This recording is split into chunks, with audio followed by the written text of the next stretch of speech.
Welcome back to Codecademy's JavaScript course. This is conditional statement section, if-else statements. In the previous exercise, we used an if statement that checked the condition to decide whether or not to run a block of code.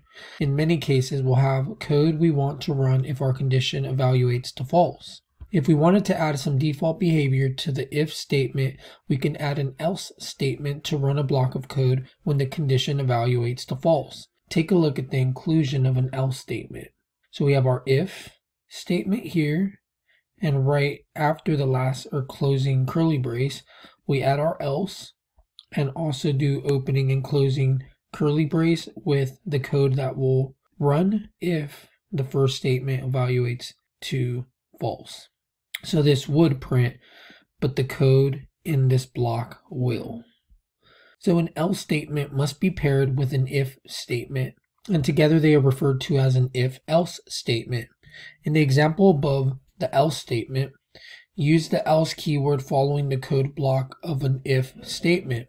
Has a code block that is wrapped by a set of curly braces, and the code inside the else statement code block will execute when the if statement's condition evaluates to false. If-else statements allow us to automate solutions to yes or no questions, also known as binary decisions. 1. Instructions. Add an else statement to the existing if statement. Inside the code block of the else statement, console log the string time to wait for a sale. So we could copy our string here. Over here, we're just going to add our else with opening and closing curly brace, and there we will console.log, and then we could go ahead and paste that string here.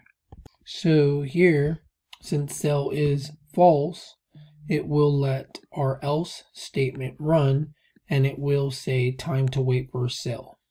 If we run that, so we do get time to wait for a sale, we pass that, and what we're learning here is just adding an else statement which will run if the if statement evaluates to false. And that's it for this lesson. We'll see you in the next one.